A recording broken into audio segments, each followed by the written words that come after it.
Everybody's eager, huh? Okay. Jaya Radha Madhava Jaya Kunja Bihari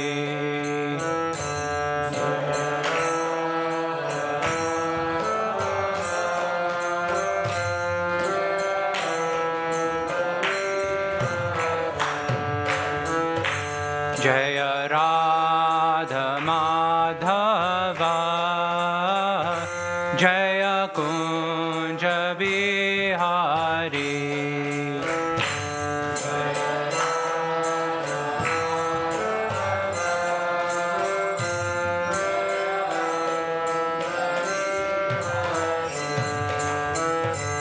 Jaya Gopi Jana Vallabha Jaya Giri Varadhari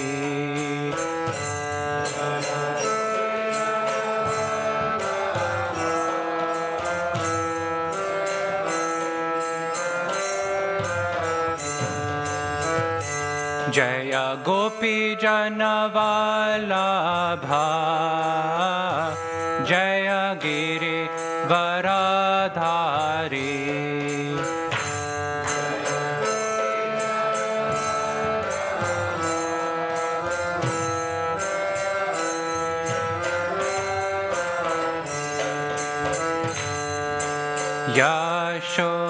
Yashodanandana Brajajana Ranjana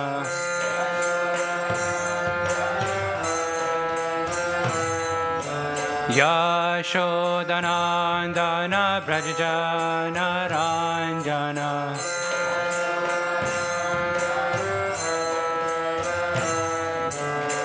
Yamuna Tira Vanachari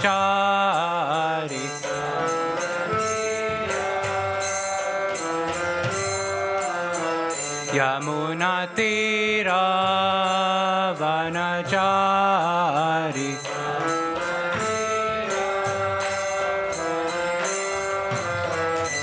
Jaya Radha Madhava Jaya Kunja Bihari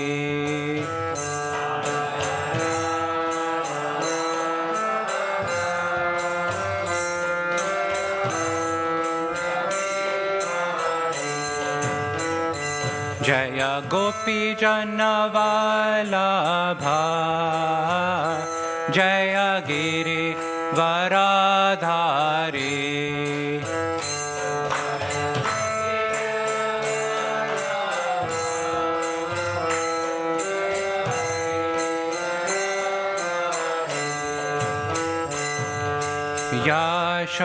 Yashodanandana Brajajana Ranjana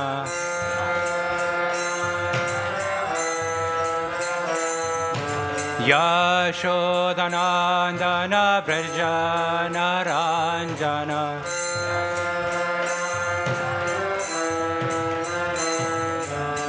Yamuna Tira Vanachari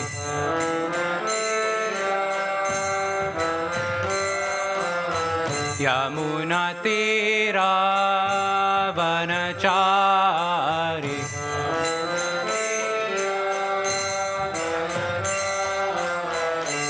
Jaya Radha Madhava Jaya Kunja Bihari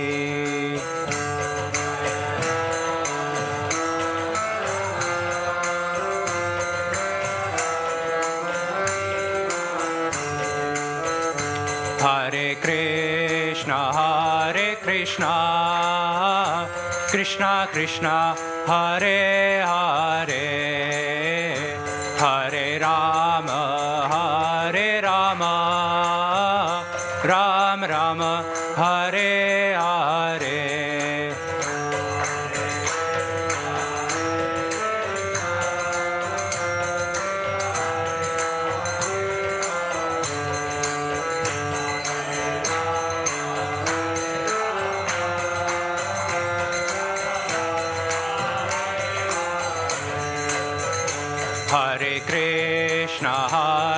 Krishna Krishna Hare Hare Hare Rama Rama Rama Hare Hare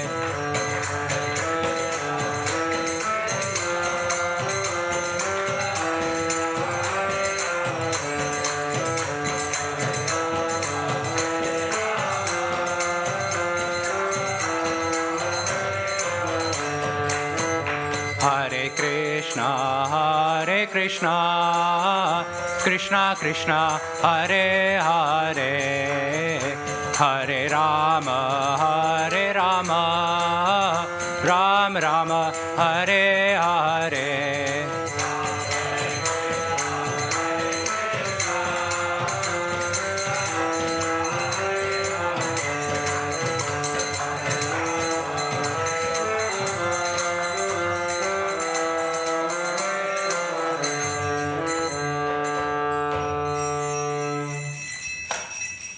Om Namo Bhagavate Vasudevaya.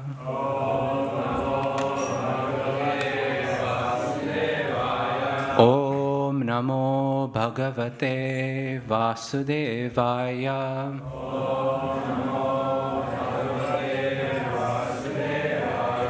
Om Namo Bhagavate Vasudevaya.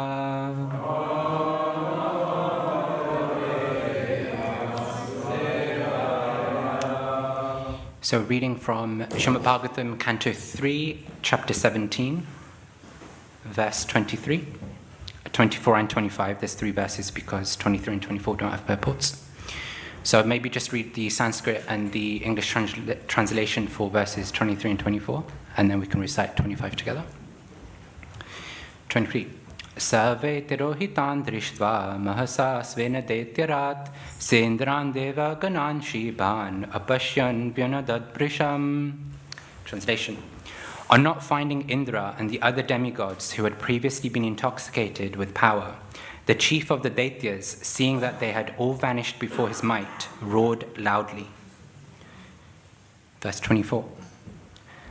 Tato nivrita kridishyan gambiram bhima nisvanam vijagahe mahasatvo vardhimata ivadvipa. Shri Radha-Gokulam Sitaram Lakshmana Gonitai ki jai. Translation. After returning from the heavenly kingdom, the mighty demon, who was like an elephant in wrath for the sake of sport, dived into the deep ocean, which was roaring terribly. Verse 25, we could do call and response. Tasmin parvishte varunasya sainika yado gana sannadhiya sasadvasa ahanyamana api tasya varchasa pradharshita durataram pradurdruva tasmin pravishte varunasya sainika yado ganasa nadhiya sasadvasa ahanyamana pitasya varchasa pradharshita durataram pradurdruva tasmin pravishte varunasya sainika yado ganasannadhiya sasadvasaha ahanyamana pitasya varchasa pradharshita durataram pradurdruva.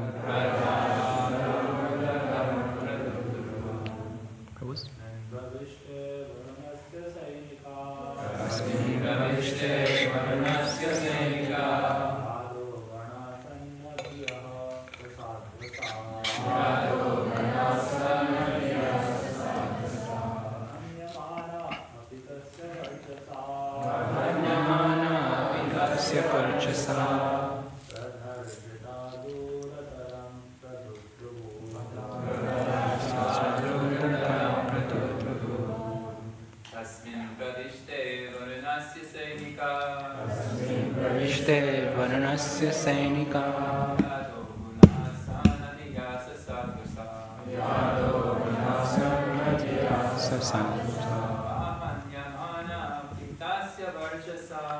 Ahanyamana Pitasya Varchasa Pradarshita Durataram Padutruhu.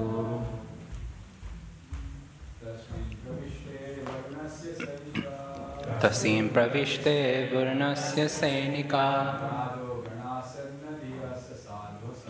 Yato Ganasanna Dhyasa Sadvasaha Ahanyamana Pitasya Varchasa Pradarshita Durataram Padutruhu. Ladies?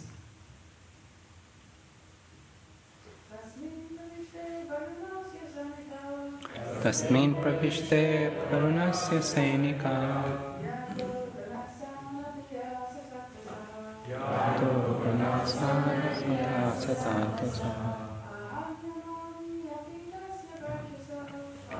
Yamana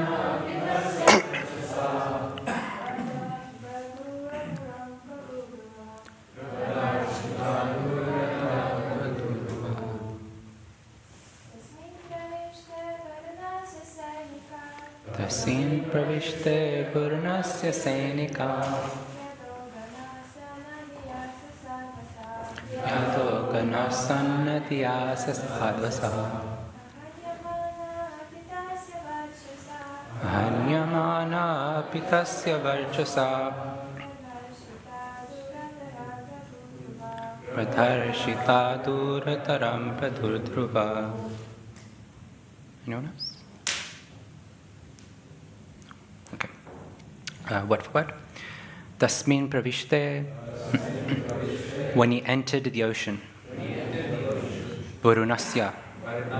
Of Varuna. Sainika. The defenders. Yadagana. The aquatic animals. Sanadhya. Depressed. Sadvasa. With fear. Ahanyamana. Not being hit. Api. Even. Tasya. His. Varchasa. By splendor. Pradarshita. Stricken. Durataram. Far away. Pradudruva. They ran fast. Translation and purport based Divine Grace A.C. Bhaktivedanta Swami Śrīla Prabhupada Ki Jai. Translation. On his entering the ocean, the aquatic animals who formed the host of Varuna were stricken with fear and ran far away. Thus Hiranyaksha showed his splendor without dealing a blow. Purport. Materialistic demons sometimes appear to be very powerful and are seen to establish their supremacy throughout the world. Here also it appears that Hiranyaksha, by his demoniac strength, actually established his supremacy throughout the universe, and the demigods were afraid of his uncommon power. Not only were the demigods in space afraid of the demon Hiranyakashipu and Hiranyaksha, but so also were the aquatic animals within the sea. Om Jnana Timirandasya Jnananjana Shalakaya Chakshurun Militam Yena Tasmai Shri Gurave Namaha Shri Chaitanya Manobhishtam Stapitam Yena Bhutale Swayam Rupa Kadamayam Tadati Swapadantikam Vandeham Shri Guru Shri Yuta Padakamalam Shri Gurun Vaishnavam Shri Rupam Sagrajatam Sahagana Raghunathanvitam Tam Sajivam Sadvetam Savadutam Sahijanat Pritam Shri Radha Krishna Padan Sahagana Lalita Shri Vishakhan Vitamascha He Krishna Karuna Sindhu Dinubandho Jagatpate Gopesha Gopika Kanta Radha Kanta Namostate Tapta Kanchana Gaurangi Radhe Vrindavaneshwari Vrishabhanu Sute Devi Pranamami Harpripriye Vanchakalpatarubhyascha kripa sindhubheva cha patitanam pavanebhyo vaishnavebhyo namo namaha. Namo Vishnu padaya Krishna prishtaya bhutale Shrimate Bhakti Vedanta Swami Niti Namine. Namaste Saraswati Deve Gauravani Pracharine Nirvishesha Shunyavadi Paschatya Deshatarine. Jai Shri Krishna Chaitanya Prabhu Nityananda Shri Advaita Gadadhara Shivasadi Gaura Bhakta Vrinda. Hare Krishna Krishna Krishna Hare Hare Hare Rama Rama Rama Hare Hare. Namo Vishnu Padaya Krishna Prasthaya Bhutale Shrimate Kanana Swami Niti Namane Vishnu Padaya Krishna Prasthaya Bhutale Gurdasa Chedvaita Swami Niti Namane. Thank you everyone for joining. Thank you to the Prabhu for also being here. And blessing all of us with Saintly Association. And also, please pray that I can speak something that is relevant, meaningful, something that will be reflective for all of us, because I personally find these 3 verses quite a reflective set of verses. They may not seem it on the outskirts, but hopefully by the end of this session we'll see that there's quite a lot of reflection for us to do, or at least myself. So a bit of backstory of where are we in the Bhagavatam, how are we here? So we previously have heard about how the 4 Kumaras, 4 child-looking like Brahmanas who are some of the oldest Brahmanas, some of the oldest personalities in all of creation, decide one day to go to Vaikuntha. And so on the way we see that a beautiful description of the Vaikuntha planets. We hear about the various celestial planes, and then we hear about how the 4 Kumaras pass through 3 gates, through very royal gates. And then they're about to pass through the 4th gate, but they're stopped by Jay and Vijay. The 2 doorkeepers of Vaikuntha stop them at the 4th gate. And in doing so, the 4 Kumaras, cutting the story short, the 4 Kumaras get very angry, curse the doorkeepers, Jay Vijay, that you may fall to the material world, which is full of anxiety. And then Vishnu comes, pacifies the whole situation, pacifies the 4 Kumaras, pacifies Jay Vijay, and we hear that Jay and Vijay are set to come down to the material plane for 3 lifetimes as demons.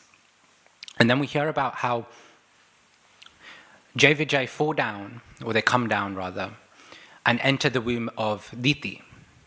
And then they come out of Diti's womb as twin brothers, Hiranyaksha and Hiranyakashipu.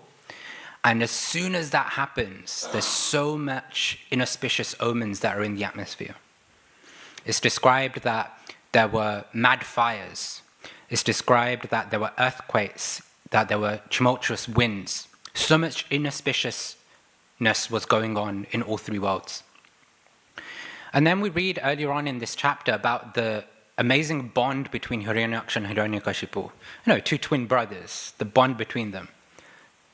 I think in this world we have 2 extremes. They either clash and they hate each other so much that they're always constantly fighting, or they got in so well that they're always supporting each other and loving each other and doing whatever they can to please each other.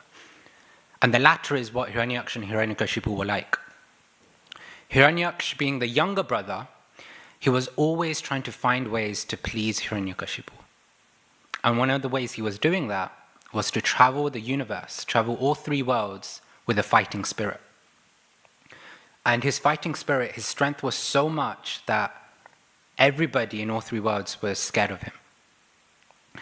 And so we come to these 3 verses, 23, 24, 25, where Hiranyaksha is showing his prowess, is showing his dominance in a very unique and interesting way. Before we go through the verses again, I want to ask not a classroom-oriented question, but I want to ask a question for you to just think about. Have you ever entered a room and just felt like somebody is really angry in that room? I heard a laugh. Nobody's said anything. Nobody's done anything. But still somehow you feel that tension in the air.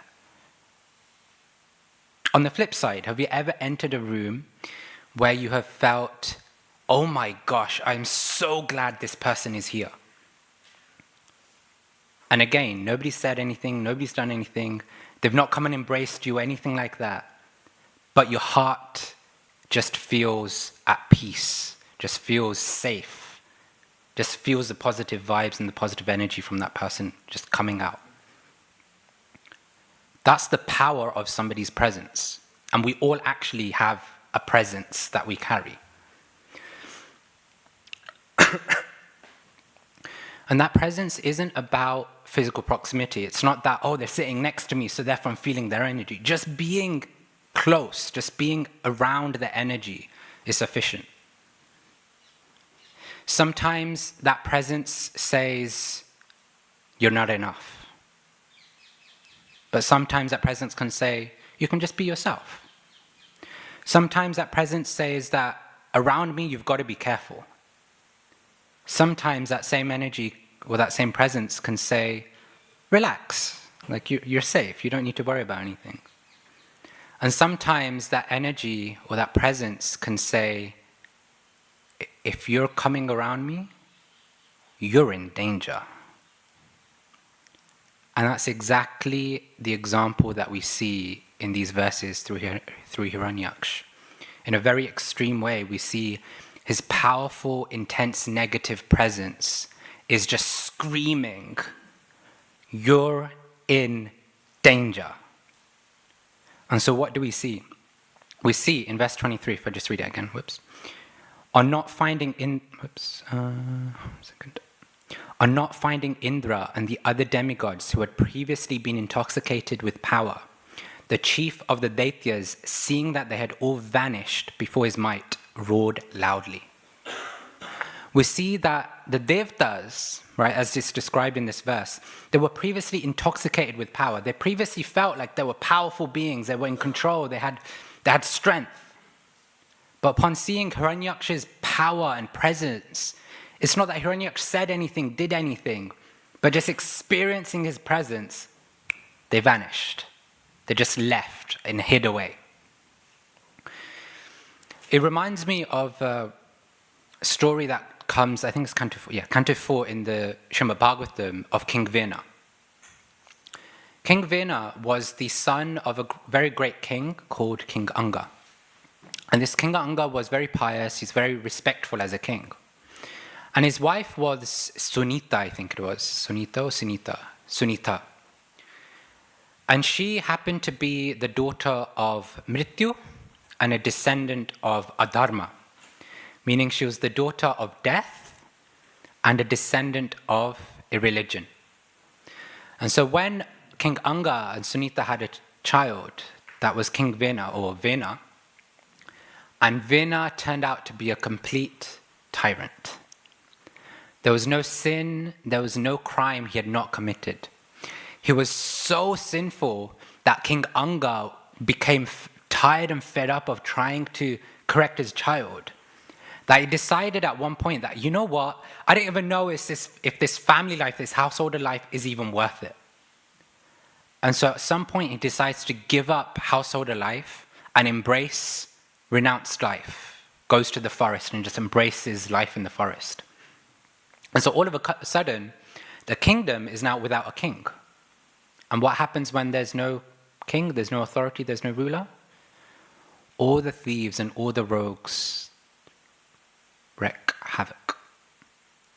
They go around doing anything and everything they want, because who's going to check them? Who's going to stop them from doing whatever they want? Because there's no king, there's no ruler. And so at some point the Brahmanas thought that, okay, having a king is better than no king. And having a bad king is also better than having no king. And so the Brahmanas decide to speak to Sunita and say, look, we need a king. Vena needs to become king.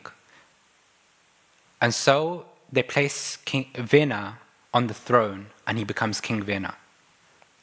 And when the thieves and the rogues find out, then Shutrani Pashanagatam Venamatyugra Shashanam Nileyurdasya Vasadya Sarpatrasta Ivakava Translation.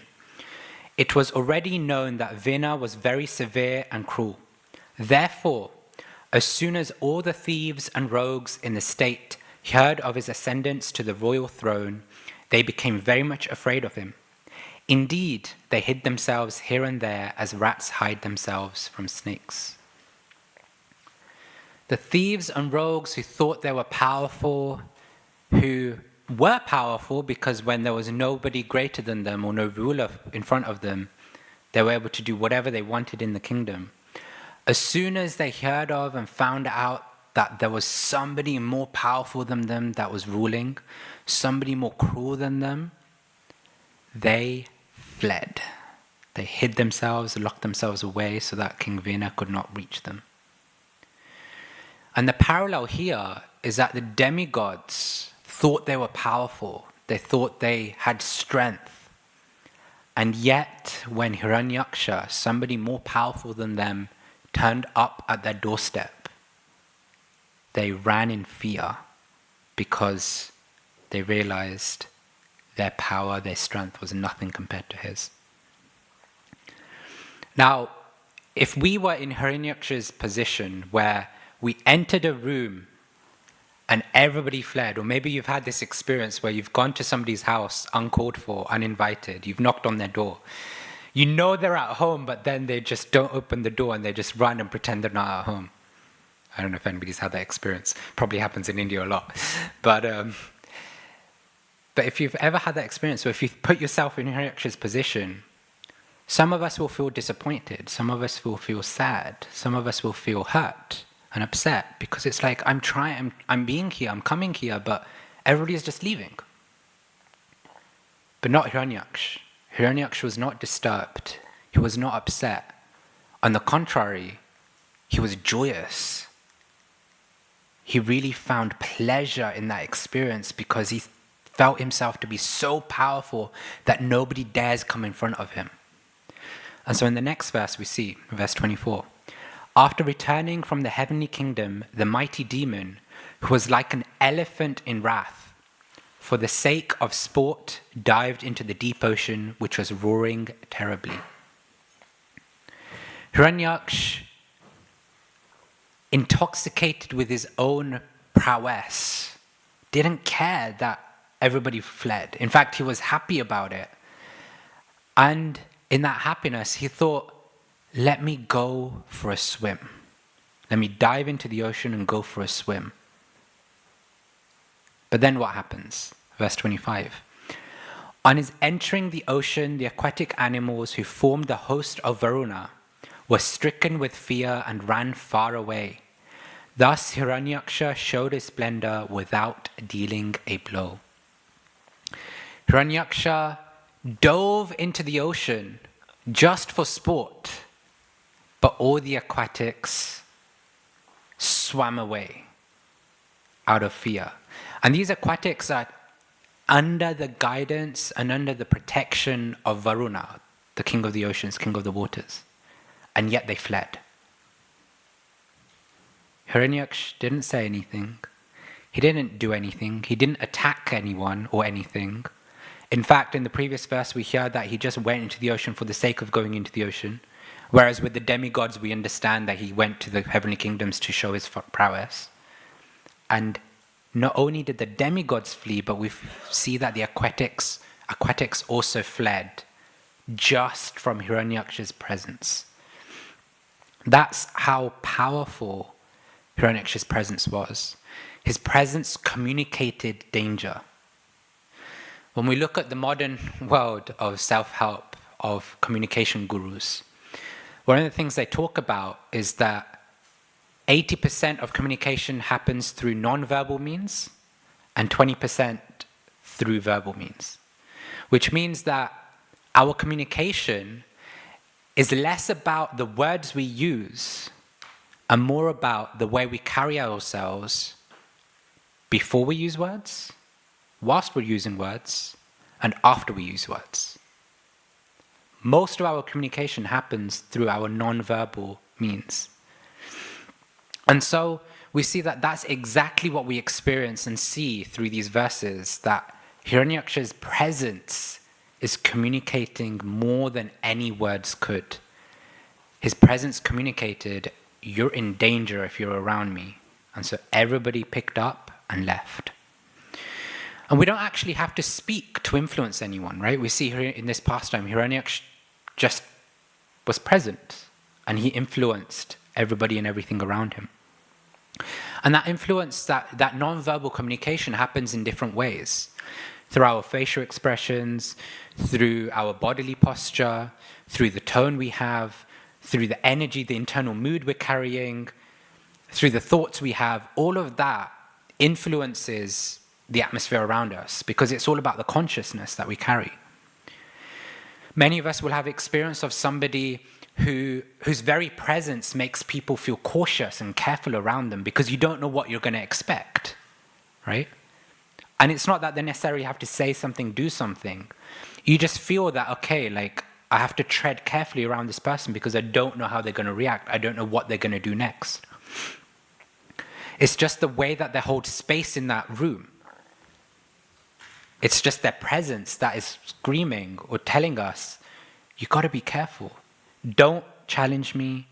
Don't come in my way. Don't irritate me. Otherwise, you're going to be at the other end of my wrath, of my turbulence, because I don't know what mood I'm in myself.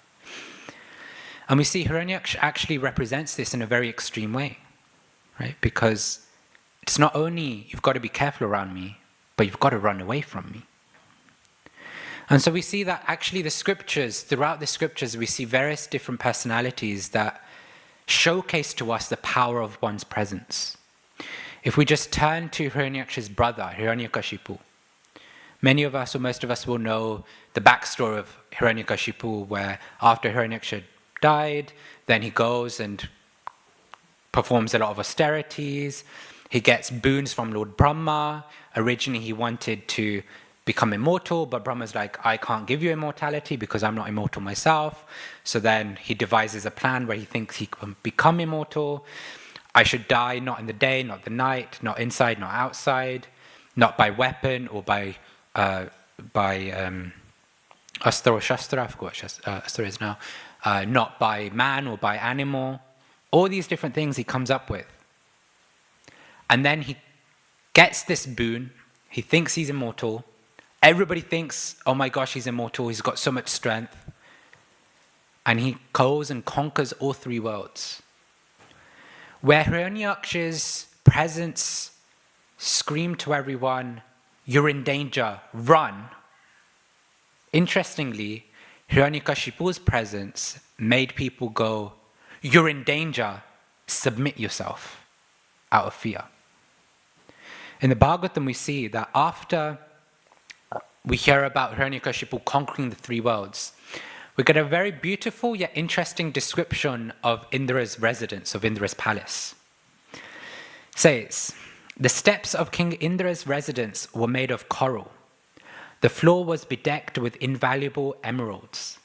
The walls were of crystal and the columns of Vaidurya stone. The wonderful canopies were beautifully decorated.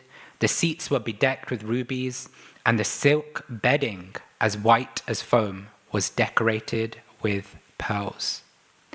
The ladies of the palace, who were blessed with beautiful teeth and the most wonderful, beautiful faces, walked here and there in the palace, the ankle bells tinkling melodiously, and saw their own beautiful reflections in the gems. And in the very same verse it says, the demigods, however, being very much oppressed, had to bow down and offer obeisances at the feet of Hiranyakashipu, who chastised the demigods very severely and for no reason. Thus Hiranyakashipu lived in the palace and severely ruled everyone. In the very same description of Indra's beautiful palace, we have a description of the strength of Hiranyakashipu, which forced the demigods to pay their obeisances. And in the purport, Srila Prabhupada says that actually the demigods were serving Hiranyakashipu. In the verses that come subsequently, it's described that the demigods would bring beautiful gifts. The Gandharvas would sing and glorify Hiranyakashipu and his power and his ability to conquer. The earth, this is a really interesting one, the earth gave food grains to Hiranyakashipu without even being plowed. So we think that's crazy that without even being plowed, earth is bringing out all these food grains. But those of us who know King Prithu's pastime, King Prithu chased Mother Earth because Mother Earth refused to give her resources. She withheld her resources because the previous kings were exploiting her. Mother Earth was withholding her resources for kings that were exploiting her and harming her. And yet here we see the same Mother Earth giving away her resources very freely to Hiranyakashipu, because at some point the scale tips where the fear becomes so much that instead of running away, you just submit yourself and do everything and anything to be safe. It's also described that the rivers and oceans would supply various gems and jewels just for Hiranyakashipu's presence, right? So we see that all three worlds submitted themselves and gave everything they had to Hiranyakashipu, not out of love, not out of respect, not out of admiration, but out of fear, because they were so afraid of Hiranyakashipu. Where we see that Krishna's influence and presence invites devotees to lovingly reciprocate and give. Hiranyakashipu's presence forced people to, and in an obligated way, to comply with Hiranyakashipu by giving him stuff. On one side, you've got a loving reciprocation with Krishna. On the other side, with Hiranyakashipu, you've got a very forced reciprocation, if you can even call it a reciprocation. But the power of presence isn't just in bodily strength. If we turn to the pages of Chaitanya Charitamrita and the Śrīmad-Bhāgavatam, we hear very early on about a very young erudite scholar who is very beautiful, who is very intellectual, and his name is Nimai Pandit, who's Chaitanya Mahaprabhu, the Lord himself. But when we hear about the early pastimes of Nimai Pandit, we see that his scholarship was so powerful, his intellect, his knowledge was so strong that he would get into debates with any scholar, any philosopher put in front of him, no matter how great they were, no matter if they were considered the best amongst the best.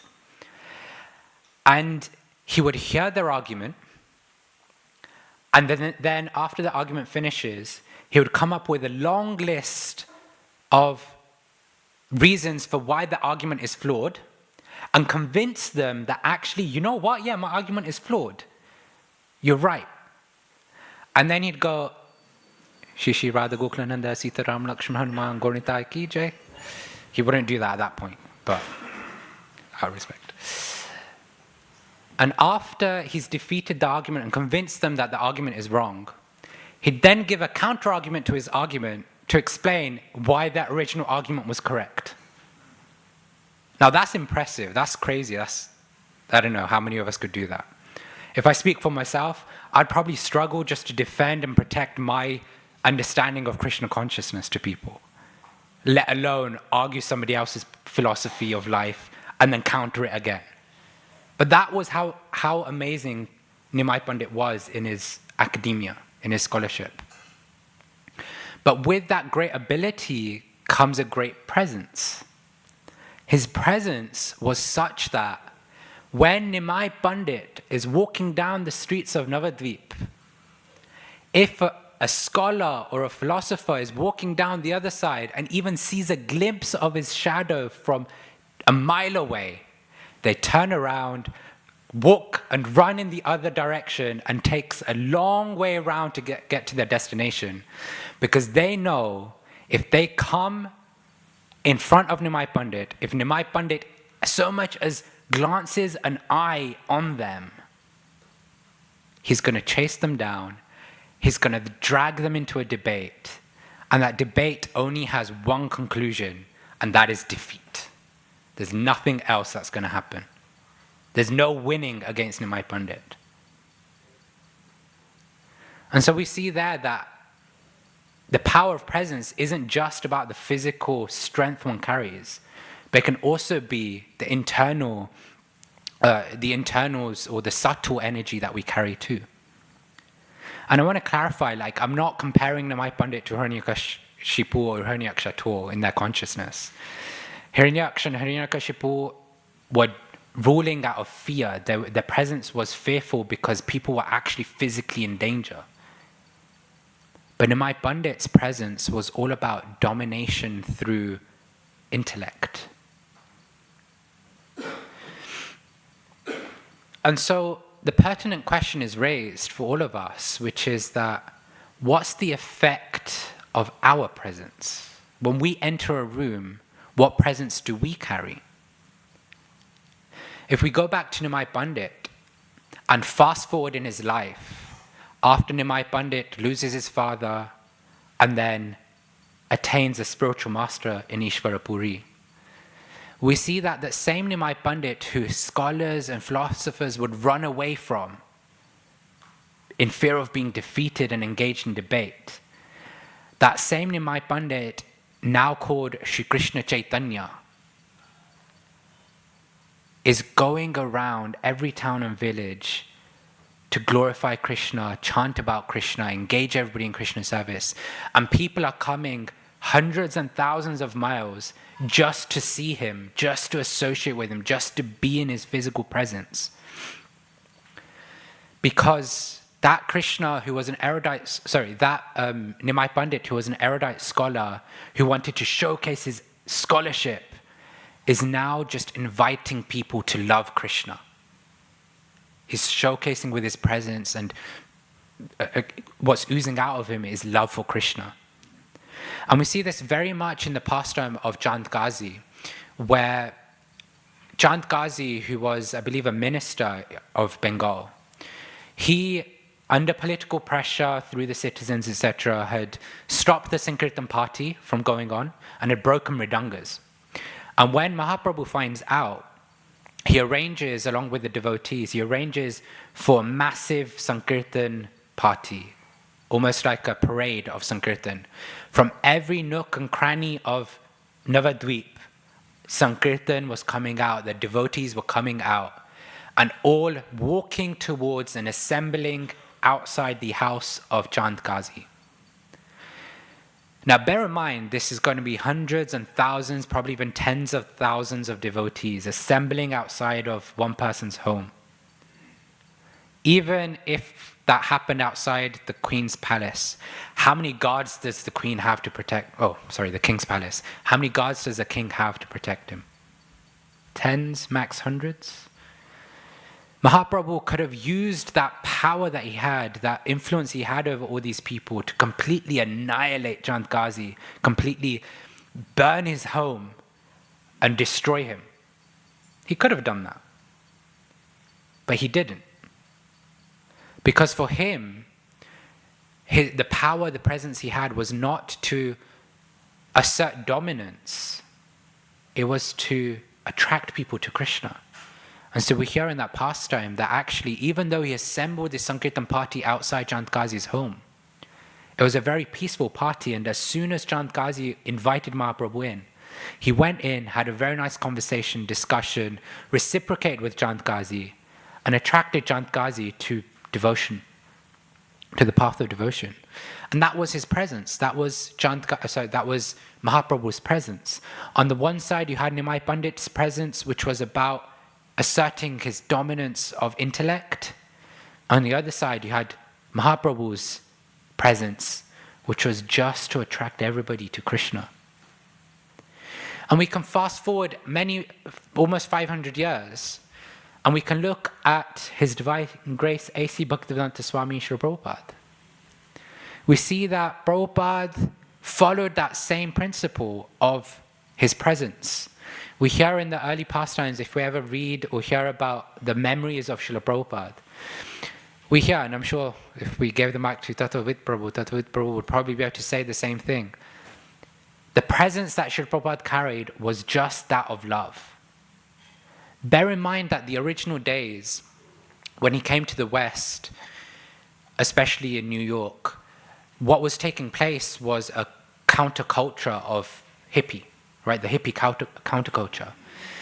And that time, that counterculture refused to accept any authority, refused to accept anything mainstream, and refused to acknowledge and accept anybody who looked like they knew what they were doing. And yet they accepted Srila Prabhupada as a guru, as an authority.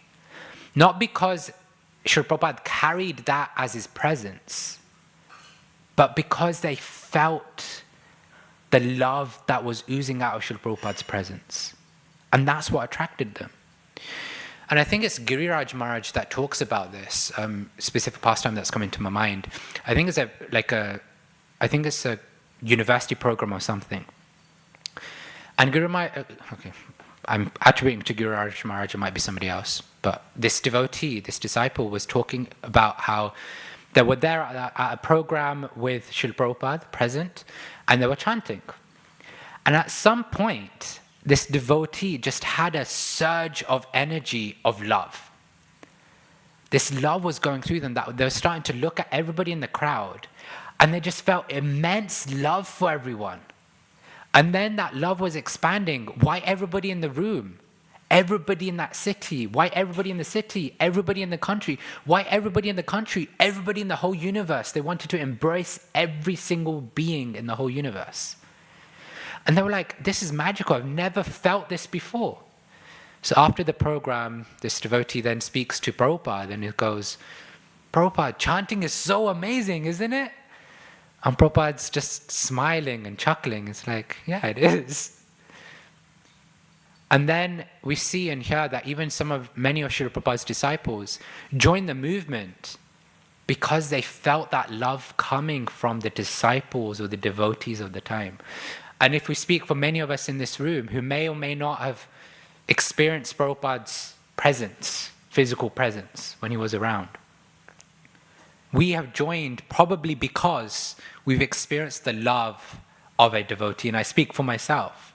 I thought I'd be purchased by philosophy, but I was purchased by somebody's love, which was so intense and so immense that it paralleled their love for their own wife and 6-month-old son at the time that I met them. That's the power of presence. On the one side, we spoke about Hiranyaksha and Hiranyakshipu, whose presence was very negative, very fearful. With Hiranyaksha, that presence screamed, run away. With Hiranyakashipu, it screamed, submit yourself out of fear. We heard about Nimai Pandit, whose presence was of intellectual domination. But then, through a transformation of Krishna consciousness, his presence became about making people mad after Krishna. And then we also hear about Srila Prabhupada, whose presence was such that people felt Krishna consciousness was possible because of him, like many of us.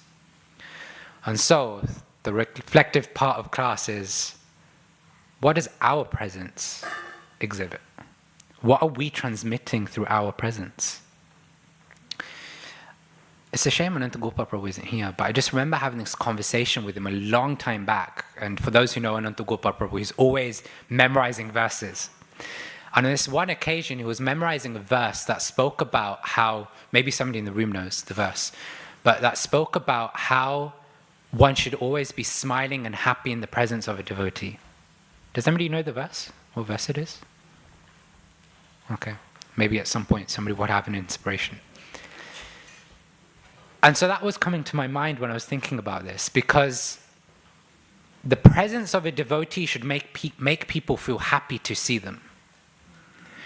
So when we enter a room, are people happy to see you? Or are people thinking, oh man, it's Bhaja Govindam again? Are we exhibiting a presence which shares warmth, appreciation, affection, companionship? Are we exhibiting a presence that feels dominating, that feels discriminating, judgmental? Are we exhibiting a presence that makes people feel encouraged and inspired in their spiritual progress? Or are we exhibiting a presence where people feel spiritually inferior and as if they can't get spiritual life right ever? What are we carrying when we enter a room? What's the presence we're exhibiting? What's the presence that we're transmitting that is entering people's hearts? And it's not the words we're speaking, because presence communicates before any word does. And so we're not going to do this now, but I request, it's a humble request, that we just spend a few minutes with ourselves today, tomorrow, this week. Reflect and think about what is the presence that we want people to experience from us, and what is the reality of the presence that we're transmitting. What is it that people are actually feeling when we enter a room? And then take one or two things that is misaligned and align it. Work on aligning it, because at the end of the day, we want to be instruments of Krishna's love. And we can look at Srila Prabhupada and go, yeah, but he's a pure devotee. We can look at the Srila Prabhupada disciples and go, yeah, but they're pure devotees. But what's the gap between us and a pure devotee? It's that they have endeavored to get Krishna's mercy and Prabhupada's mercy.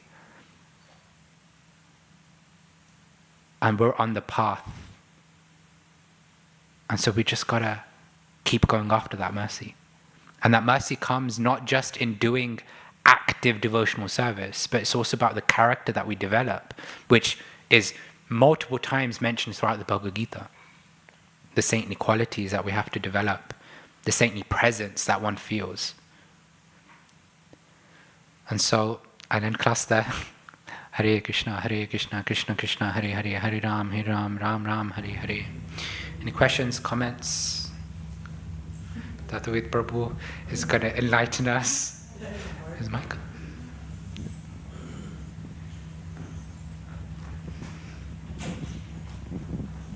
Just as you requested, I have an anecdote about Prabhupada. Is the mic on? I don't think the mic's on, Prabhu. You might have to press the button. It's on. Oh, okay. Hare Krishna, Hare Krishna. There we go. So you were kind of suggesting that I might have an anecdote about Prabhupada's presence, and I do. In 1975, he arrived at the Dallas airport. That was the location of the Gurukula, and the neighbors around the school were a little uncomfortable with the Gurukula, because of the usual reasons, shaved heads, dhotis, and so on and so on. So I think the mood was carried by an interviewer at the airport. Prabhupada held a press conference, and an interviewer from the newspaper maybe felt some suspicion about the Hare Krishnas. So when Prabhupada was seated, he asked Prabhupada, "Why did you come to Dallas?" And it was as if, it was kind of cold. There was no initial welcoming tone, welcome to Dallas. Can you explain why you came? Not like that, but like, could you just tell us why you came to Dallas? That's not the way you greet someone of Srila Prabhupada's stature, but the man didn't know that. So Prabhupada controlled his response, and he made his presence felt by remaining silent.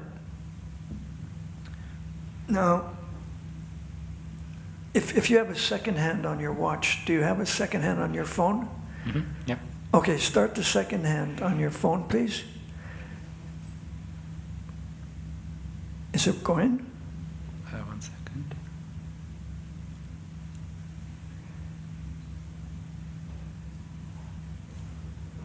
Okay. Okay, so tell me when 30 seconds have elapsed, because Prabhupada was silent for at least 30 seconds.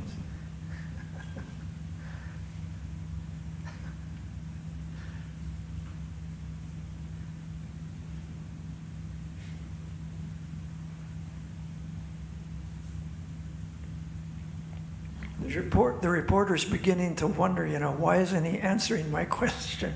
3, 2, 1, 30 seconds. Yeah, a reporter expects an answer, just like that. I asked a question, now you have to answer. But Prabhupada showed his command of the situation by remaining silent, controlling his speech, not being caught by the mood that the reporter was in. The reporter kind of wanted to hook him into a certain mood. And Prabhupada remained aloof. And then finally, he answered the question in a way that projected a different kind of presence. At first, his presence was demanding respect by the reporter. I'm not gonna play your game. But his answer was, I came here because these are my children. These disciples are my children. And the disciples felt great joy, that Prabhupada said that about them. And this was understandable, of course, to the reporter. Okay, he's got a relationship with these young people, and okay, so it kind of warmed things up. Wow. Thank you so much for sharing. 30 seconds of awkward silence. Maybe 45 seconds. It was a long time, maybe a minute. Wow. Thank you for sharing.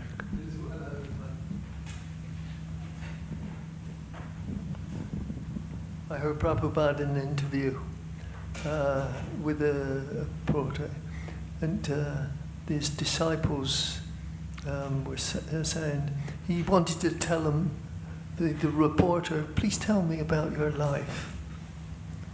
And he says, why do you want to know that? And then, if you really want to know me, read my books. Mm-hmm.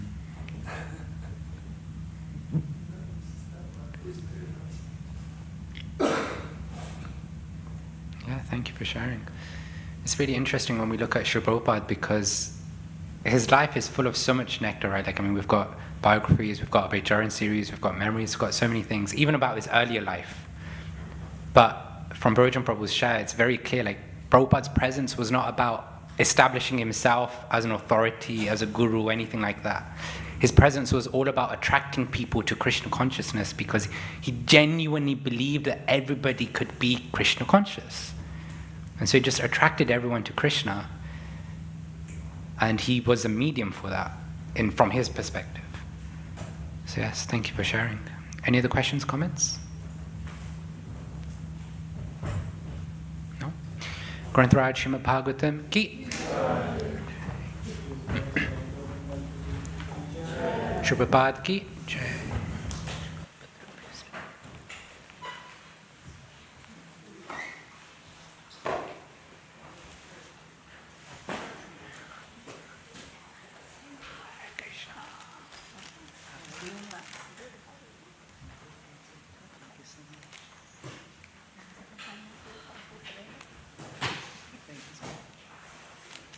So you can put